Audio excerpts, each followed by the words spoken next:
Halo warga sipil sekalian, selamat datang di Jurnal Parubaya. Dan ya, gue akan menceritakan satu minggu yang sangat luar biasa dalam hidup gue. Ya, kenapa demikian?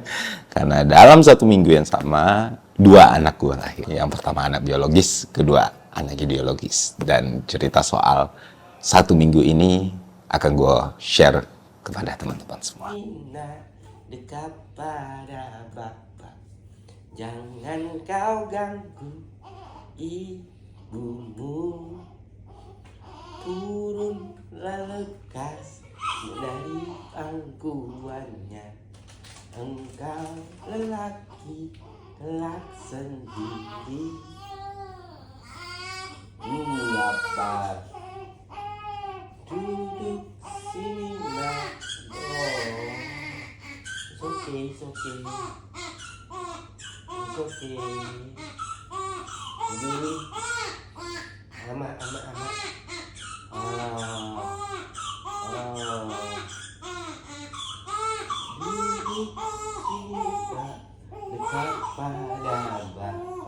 Gue sempat beberapa kali bilang 2023 itu tahun yang luar biasa buat hidup gue ya. Banyak sekali keputusan-keputusan sangat penting yang gue lakukan yang mungkin berdampak jangka panjang dalam hidup.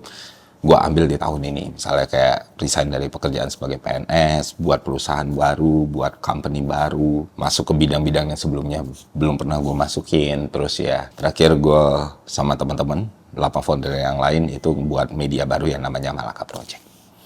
Nah, di luar hal yang sifatnya kerjaan ini, kehidupan gue juga banyak berubah sekali. Tahun ini, alhamdulillah, gue sama Muti dikaruniai satu orang lagi anak laki-laki, namanya Gama Suara Amadeus, yang baru lahir tanggal 18 Oktober kemarin. Kenapa namanya Gama Suara Amadeus? Gini, karena Amadeus pertama diambil dari salah satu idola terbesar gue, Wolfgang Amadeus Mozart, yang mana filmnya juga sangat bagus, dan gue sangat merekomendasikan teman-teman nonton film itu. Terus nama The Gama itu muncul dari kakaknya. Jadi sebenarnya di awal kita mau bikin namanya Gema Suara Amadeus, tapi kakaknya bilang mending Gama deh biar namanya sama Inya gitu. Karena kan nama anak pertama itu Kirana. Kirana itu artinya cahaya, Gama itu sinar. Jadi masih satu inilah ya, satu koridor gitu. Dan ya gue sama Muti sepakat untuk ngasih ruang lebih buat anak kita gitu. Karena itu kan adiknya dia, jadi ada sense of belonging yang lebih baik gitu kan. Kira kita sepakat dari nama Gema Suara Amadeus jadi Gama Suara Amadeus. Lahir alhamdulillah sehat, cukup besar, 3,36 kilo dengan panjang 53 cm. Ya gue bingung tuh anak lebih mirip gue atau Muti, yang penting ketika dia lahir, dia nangis, dia senyum, dia ketawa, gue senang luar biasa. Dan semoga aja gue bisa jadi orang tua yang baik untuk si Gama ini. Jadi ya mohon doanya. Apakah gue ada berencana untuk nambah anak lagi, jadi 3 atau 4?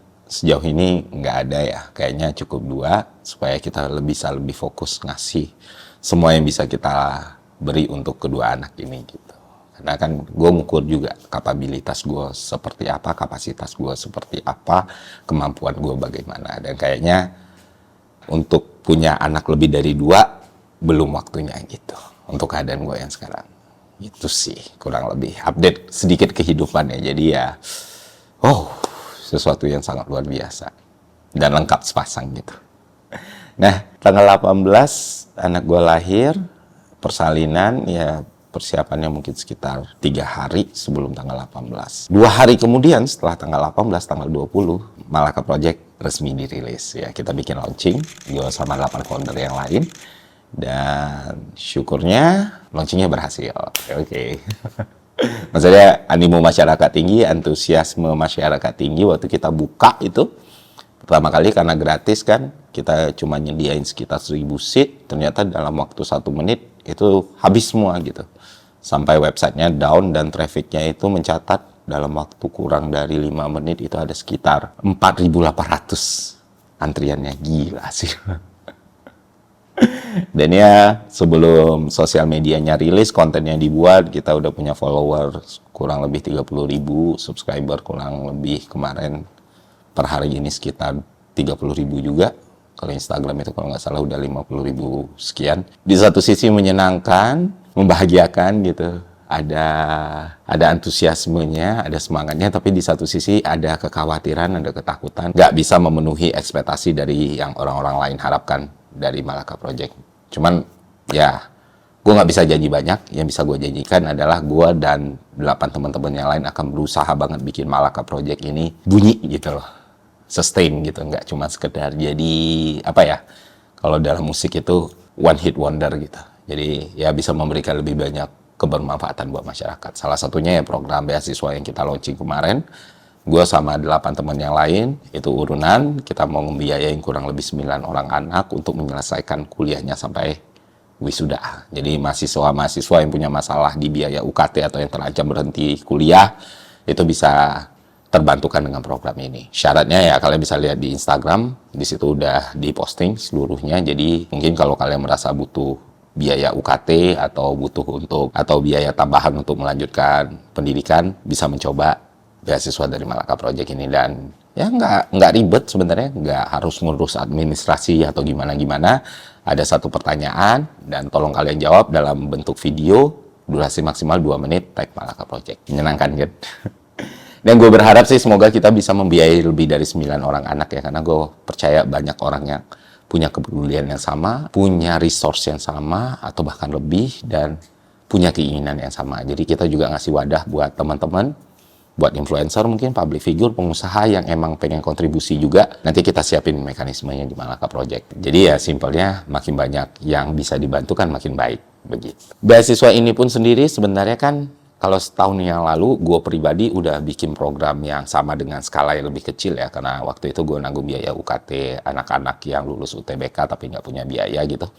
Nah, dari sejak gue bikin program itu udah ngelihat dampaknya, oh, gue pengen bikin sesuatu yang lebih besar lagi, tapi gue nggak bisa sendiri. Dan gue harus ketemu orang-orang yang punya views yang sama, keinginan yang sama, dan pandangan yang sama gitu. Walaupun kepribadiannya berbeda-beda, public image-nya berbeda-beda, circle-nya berbeda-beda, pergaulannya berbeda-beda, dan ya cara berpikirnya pun berbeda-beda. Antara semua founder ini jelas nggak ada yang sempurna. Punya banyak problem, punya banyak masalah, pernah punya pengalaman yang pahit, pernah melakukan kesalahan, dan lain sebagainya. Tapi dari awal ya, Malaka Project itu memang tidak didesain untuk orang yang sempurna gitu. Karena sangat sulit mencari yang namanya kesempurnaan kan. Tapi kita mau memberikan sebuah media yang tujuan utamanya mengedukasi, tapi di satu sisi juga kasih kesempatan kita untuk belajar jadi manusia yang lebih baik. Itulah Malaka Project, esensi dasarnya. Nah, setelah launching, setelah beasiswa, selanjutnya apa? Selanjutnya kayak yang gue jelasin di launching kemarin, ya simple, satu media YouTube yang akan memberikan tambahan pengetahuan, memberikan edukasi, memberikan kesempatan manusia untuk berpikir lebih baik, kesempatan orang-orang untuk memahami satu masalah lebih baik, yang mana akhirnya itu akan memberikan added value buat kehidupannya. Misalnya lu punya interest di bisnis, atau lu punya interest di finansial ataupun investasi, dari channel kita bakal kita sediain nih ruangnya untuk kita memahami lebih banyak soal apa itu bisnis, investasi, dan hal-hal yang berkaitan dengan finansial yang lain. Atau lu punya interest sejarah gitu kan, dan selama ini, media lu untuk belajar sejarah itu membosankan, atau media lu selama ini belajar sejarah itu sulit masuk di kepala lu. Nah, kita bakal coba sediain segmen sejarah supaya orang-orang paham kalau sejarah itu bisa dipelajari dengan cara pop gitu loh. Gitu. Jadi, dan kita akan selalu berusaha melakukan quality control supaya selain menarik, ini juga harus punya bobotnya lah.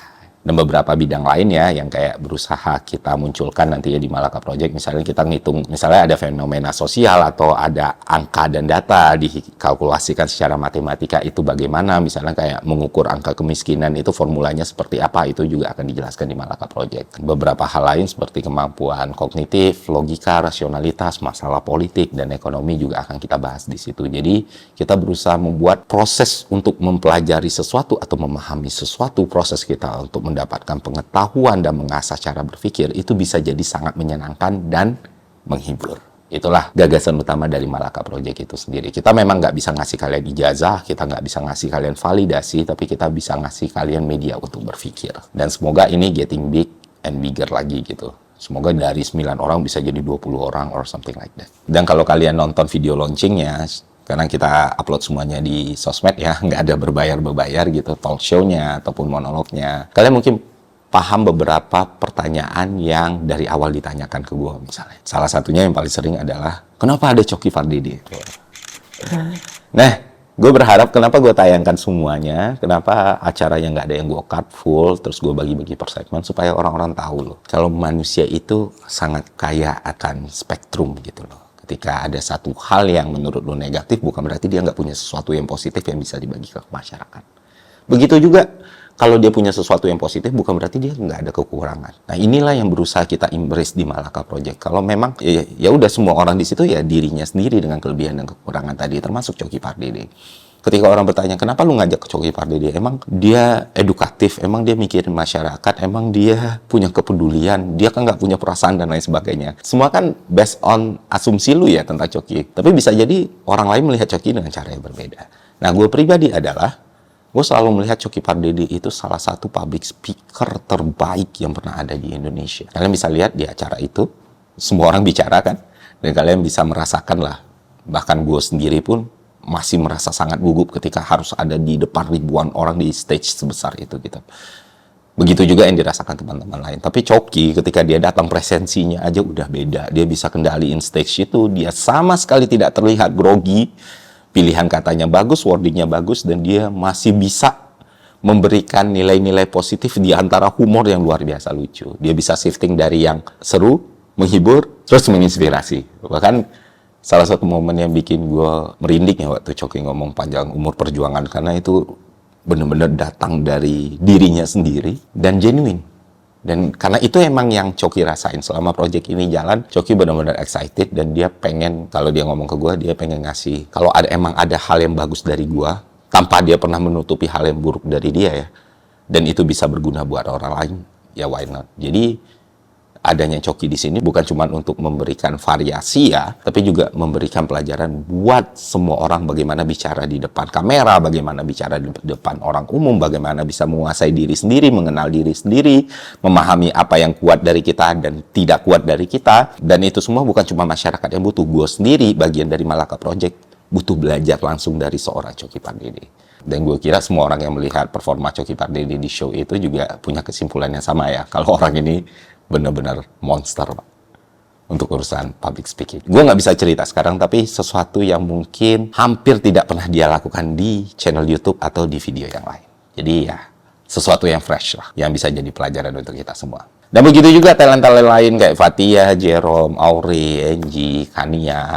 Wah, itu menarik sekali belajar dari orang-orang hebat seperti ini. Dan ya kalau kalian lihat secara komposisi itu benar-benar variatif sekali ya, mulai dari umurnya, circle-nya, bahasanya, isunya, background pekerjaannya, background pendidikannya. Jadi mari kita belajar bareng lah di Malaka Project. Ada Rizky yang punya Humans juga, cara dia mempresentasikan bagaimana industrialisasi berjalan itu kayaknya ngebuka mata kita semua ya, kalau ternyata apa yang selama ini kita dengarkan gitu di ruang publik itu hasil simplifikasi yang luar biasa. Ternyata industrialisasi itu serumit itu dan banyak sekali yang harus kita siapkan. Dan mungkin ya kalau kalian lihat bagaimana Jerome Pauline waktu talk show itu juga seru sih menurut gue, karena Jerome nggak kehilangan dirinya gitu. Jerome dengan plus minusnya, dengan kecanggungannya, tapi keyakinannya ketika menjawab sesuatu gitu, masih orang dengan mimpi yang besar, masih orang dengan cita-cita yang besar, dan masih orang dengan keyakinan yang besar. Jerome menguasai sesuatu yang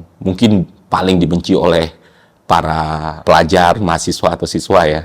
Tapi Jerome itu kan anaknya matematika banget. Ya, dia di bidang yang paling dibenci oleh anak sekolahan gitu, bahkan anak kuliahan. Tapi dia bisa bikin matematika itu jadi sesuatu yang menarik. Dan value-value seperti ini yang mau kami pertahankan dan terus kami sebarkan di Malaka Project.